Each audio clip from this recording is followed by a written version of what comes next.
રહેતી 19 વર્ષીય યુવતી નેન્સીનો મૃતદેહ શંકાસ્પદ હાલતમાં મળી આવ્યો. પરિવારે હત્યાનો ગંભીર આક્ષેપ કર્યો. પોલીસે તપાસ બાદ વધુ કાર્યવાહી કરવાની ખાતરી આપી. વડોદરા શહેરના જવાહરનગર પોલીસ મથકની હદમાં આવેલી રણોલી ગામમાં મૈત્રી કરાર કરીને રહેતી એક યુવતીનો મૃતદેહ તેમના નિવાસ સ્થાનેથી ગળે ફાંસો ખાધેલી હાલતમાં મળી આવતા સમગ્ર પંથકમાં ચકચાર મચી જવા પામી છે. મૃતક 19 વર્ષીય યુવતી નેન્સીએ 1.5 વર્ષ પૂર્વે ઇન્સ્ટાગ્રામ દ્વારા સંપર્કમાં આવેલા ભાવેશ વાદી નામના યુવક સાથે મૈત્રી કરાર કર્યા હતા અને તે માતા પિતાથી અલગ રણોલીમાં રહેતી હતી.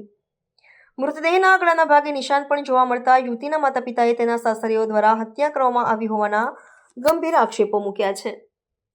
યુવતીના પરિવારજનોના જણાવ્યા અનુસાર ગત રાત્રે નેન્સીના સાસરી પક્ષમાંથી તેમને ફોન આવ્યો હતો કે તેની તબિયત સારી નથી અને તેઓ સયાજી હોસ્પિટલ ખાતે આવે. જો કે ત્યાં પહોંચતા તેમની દીકરીનો મૃતદેહ જોવા મળ્યો હતો. દીકરીની હત્યા થઈ હોવાના આક્ષેપ સાથે પરિવારે ગત રાત્રિએ સયાજી હોસ્પિટલ ખાતે હોબાળો મચાવ્યો હતો અને બંને પક્ષો વચ્ચે મારામારીનો બનાવ પણ બન્યો હતો. હાલમાં પોલીસે યુવતીના મૃતદેહનું પંચનામું કરી પેનલ પોસ્ટમોર્ટમ કરવા માટે ખસેડ્યો છે. આ સમગ્ર મામલે જવાહરનગર પોલીસે હાલમાં અકસ્માતે મૃત્યુની નોંધ કરીને તપાસ હાથ ધરી છે. પોલીસે મૃતક નેન્સીનો મોબાઈલ પણ કબજે કરીને તેને ફોરેન્સિક તપાસ માટે મોકલી આપ્યો છે. યુવતીએ આત્મહત્યા કરી છે કે તેની હત્યા થઈ છે તે અંગેનો સાચો ભેદ પોસ્ટમોર્ટમ રિપોર્ટ અને ફોરેન્સિક રિપોર્ટ આવ્યા બાદ ખુલશે. જોકે પોલીસે હાલમાં યુવતીના માતા પિતાના આક્ષેપોને સ્વીકારીને તે દિશામાં પણ તપાસની કાર્યવાહી આગળ વધારી છે.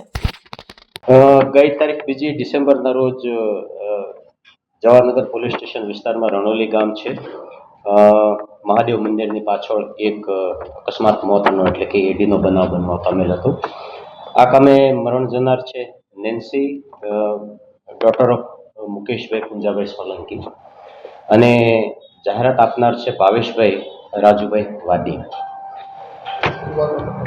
મરણ જનાર છે એમને 1.5 વર્ષ પહેલા આ કામે જેમને જાહેરાત આપી છે એમની સાથે પ્રેમ લગ્ન કરેલા હતા. ત્યારબાદ ગઈકાલે એ એમના ઘેર મરણ જનાર છે એ એકલા હતા. એમના હસબન્ડ કામે ગયેલા હતા અને એમના સાસુ એટલે કે નેન્સીબેનના સાસુ એ પણ બહાર કામે જાય છે તો બહાર કામે ગયેલા હતા. 4:30ની આસપાસ એક વખત એમના હસબન્ડ ભાવેશભાઈ સાથે એમને વાત થાય છે ગેસનો બાટલો ખાલી થઈ જવા બાબતે. અને ત્યારબાદ 5:11 આ નેન્સીબેને એમના રૂમમાં પંખા સાથે સાડીનો છેડો બાંધી અને સુસાઇડ કરેલું છે એવા સમાચાર ભાવેશભાઈને ત્યાં જે કામ કરે છે ત્યાં મળે છે. ભાવેશભાઈ પણ ત્યાંથી કંપનીમાંથી આવે છે. આ કામે જાહેરાત લેવામાં આવેલી છે. મેડિકલ પ્રોસિજરમાં PM આપણે પેનલ્ટી કરવા માટેની સૂચના કરેલી છે અને હવે એમના પિયર પક્ષને એમના મમ્મી પપ્પાને પૂછીએ અને પૂછપરછ કરીએ ત્યાર પછી શું છે એ આગળની કાર્યવાહી કરવામાં આવશે. ના, અત્યારે રેકોર્ડ ઉપર એવું કશું છે નહીં. આ એમના પ્રેમ લગ્ન હતા એટલું જ ફક્ત રેકોર્ડ ઉપર. પરિવારજનો આક્ષેપ છે તેને મારીને ટીંગાઈ તેવાના પરિવારજનો આક્ષેપ કરે છે અને હત્યા કરીને ટીંગાવ્યું છે અને સુસાઇડમાં કર્યું. હા, એમના પરિવારજનોને હું ત્યાં SSG મેડિકલ PM રૂમ ખાતે મળેલો હતો. એમના આક્ષેપો આપ જે કહો છો એ પ્રમાણેના છે. આખો વિષય મેડિકલ રિલેટેડ છે. ડૉક્ટરને પણ પર્સનલી મળી અને મેં એમની સાથે વાતચીત કરી છે એટલે કોઝ ઓફ ડેથ આપણને as early as possible provide કરશે. કોઝ ઓફ ડેથ આવી ગયા પછી જ આપણે કન્ક્લુઝન ઉપર આવી શકીએ કે what is the reason behind that. અને આની અંદર જે કોઈ સંડોવાયેલા છે આ બધાની કાર્યવાહી કરવામાં આવશે.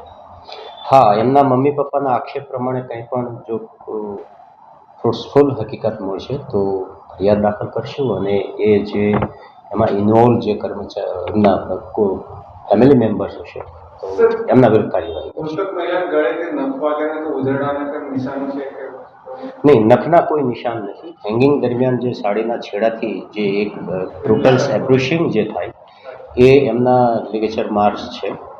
કોઈ મારહાડના કે નખના કોઈ એવા નિશાન એમના ફેસ ઉપર કે એમના ગળા ઉપર નથી. ઇન્ક્વેસ્ટ પંચનામું બરાબર હતું ત્યારે ત્યાં વિઝિટ દરમિયાન આ માલુમ પડેલું છે. પોલીસ અત્યારે એક્સિડેન્ટલ ડેથની તપાસ કરી રહી છે. એમની અંતિમ વિધિ પૂરી થયા બાદ એમના મરણ જનારના મમ્મી અને પપ્પાને બોલાવી વધારે પૂછપરછ કરશું અને એમાં કંઈ અમને ફ્રૂટ્સફુલ મળશે તો આગળની કાર્યવાહી કરવામાં. ભાવેશને ત્યાં એમના રેસિડેન્સની આજુબાજુના એમના સગાવાલા જ રહે છે. એમના રિલેટિવ્સ તરફથી એમને કોલ કરવામાં આવ્યો હતો કે નેન્સીએ સાડીના છેડેથી સુસાઇડ કરી લીધું છે, હેંગિંગ કરેલું છે. હા, બિલકુલ. પીએમ રિપોર્ટ આવે ત્યાં સુધી તો આપણે રાહ જોવી પડશે.